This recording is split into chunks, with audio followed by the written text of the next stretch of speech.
Cheers, guys. Epix 911. Going to start things off a little bit different. Just wanted to spend a quick minute to thank you guys. Hit the 5,000 subscriber mark. So appreciative of you guys for that. And I know it's cheesy. It's a PBS tagline, but literally viewers like you is what made it possible. And we're going to continue to do what we've been doing, and that is stay platform neutral.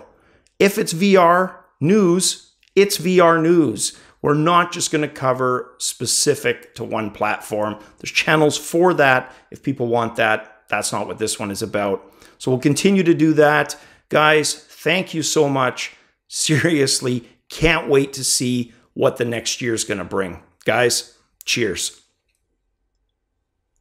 And with that said, let's dive into the news, starting with easily the biggest headline of the day.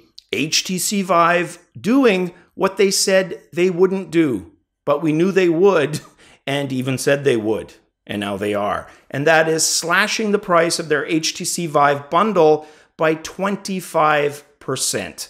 They didn't do it back in March when Oculus had their first price break. They didn't do it right away when the Summer of Rift sale started. In fact, they even went out of their way to say they weren't going to follow suit. But a lot of that is business jargon.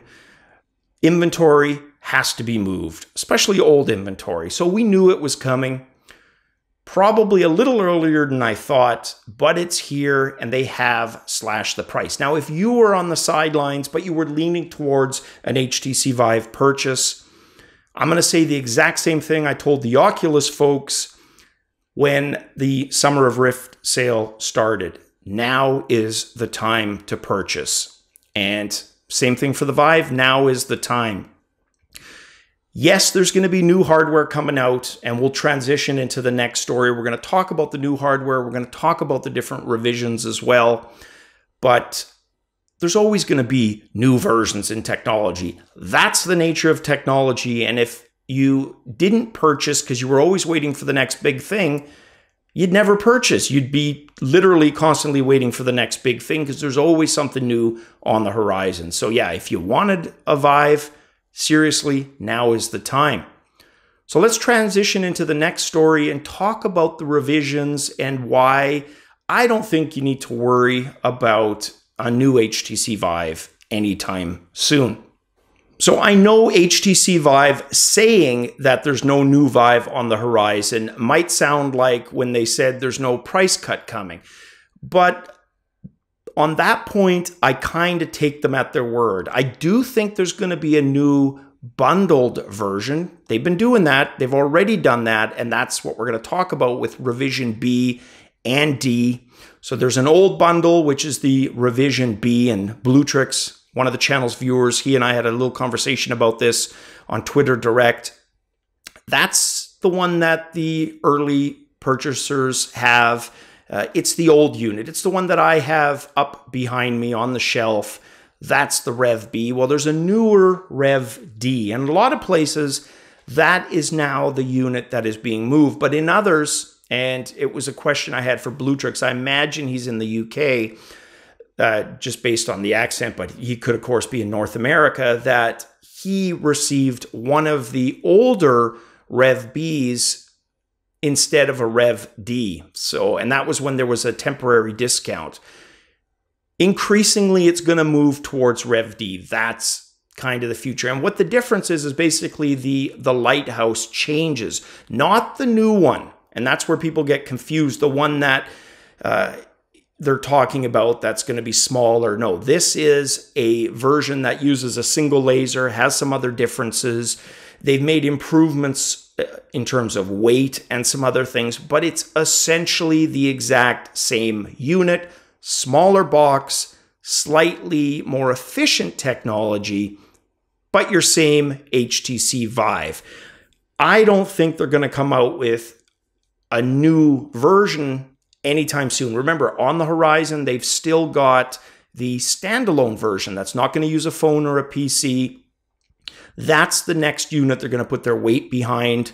This one, they're probably going to hold pat on. My guess would be at least through 2018. 2019, yeah, we can revisit that. Next story. Upload VR and a few other websites, VR Focus, another one, posted a video that shows some really interesting behind the scenes information from the developers of Doom VFR. And they talk about the setting in the video. They talk about the characters in the game. For example, the main character that you played, Dr. Peters, he's a fella that can transfer his consciousness between robot bodies to get different abilities. They talk about that. They also use that to explain the teleportation-focused system. Now, despite that, the devs indicate the game is going to retain the frantic pace of the original 2016 and really the franchise as a whole. You can see in this video, they're making an effort to sell the teleport. For me, and I've mentioned this before, I always prefer two options in a game. Where I'm okay with a single option, and I'd still prefer two in those cases, but where I'd be okay with it is if it's not just teleportation stock. If it brings something new to the table or truly works itself into being a game mechanic that another form of locomotion can't readily adopt, yeah, I can see how they separate it out. And I think that is more what Doom is doing. They're working the teleportation into the actual gameplay. So the way you teleport can actually impact how you frag enemies.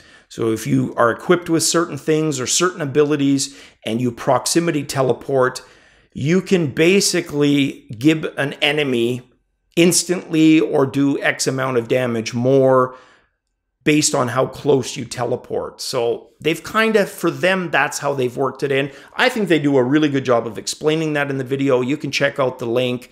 Now, at the end of all of that, you still might be upset that it's teleport only. Fair enough, but at least it gives you an opportunity to hear from the devs why they decided to do that. And then you got to make the determination if you buy the reasoning or not. This next story, found this on Road to VR. It's an interview with James Cameron, and it's interesting from the point of view in that they ask him about virtual reality technology, and it's interesting to hear his take on VR technology. For him, he's thinking of it almost exclusively as movie creation tools. In fact, he even corrects the interviewer, saying, well, we're really not talking about true VR where you can go and interact with things. We're talking about omnidirectional camera technology, which we in the VR world are basically calling 360-degree video. And that's more or less what he's talking about. And he was asked if he was interested in it. And he said it was a bit of a yawn to him because working on the Avatar sequels, he's literally working in VR, that omnidirectional aspect, a big thing of the computer-generated frames that they have to come up with. And there was an interesting part where he basically said, look, it's 100 hours sometimes of this giant server farm to render one scene in Avatar, which is crazy. So if you ever wonder where the cost is, why a movie like the Avatar is so damn expensive, well, there's a starter reason right there. So interesting, you can check that out. There's a little bit more to it, and then he segues into some other stuff. Check that out in the link in the description below. Next up, another one of these really cool health virtual reality stories, this time coming from Samsung. Now, I've got really good eyesight. My vision acuity is pretty high. Not everybody is that lucky, including quite a few members of my family, my wife for starters, who had laser eye surgery. But there's also a huge variety of different types of visual problems that people can have. Samsung using the virtual reality technology in the form of an app to combat quite a few of those. So very interesting work being done by Samsung using their Gear VR, coming up with an application. They call it Relumino, and it's designed to assist people, like I was saying, with various visual impairments, comes out of Samsung C Lab. And what C Lab is one of those idea think tank incubators where companies have you put in your ideas, and if it gets selected, the company works on that or devotes X percentage of resources towards working on that. And how Relumino works is, like I said, it's an app, and it allows you to select different levels of clarity for TV, books, artwork, real-world objects by using the rear camera in your phone, your Galaxy phone in this case. You can do stuff like adjust colors, contrast, brightness, and the example that I absolutely loved is the one for people with impaired peripheral vision, also known as tunnel vision. With Relumino, they're able to set the parameters of their blind spots, and literally the application will remap the unseen images and place them in the visible parts that the person can see. That is pretty freaking cool and a direct benefit of virtual reality. So check it out. I've got the link to the Relumino website from Samsung in the description below. If you know anyone in your family or circle of friends that has one of those visual impairments that could benefit from this, have them check it out. I think it's pretty amazing. Guys, that is it for this Monday edition of VR News. I just wanted to quickly thank you guys again for your support.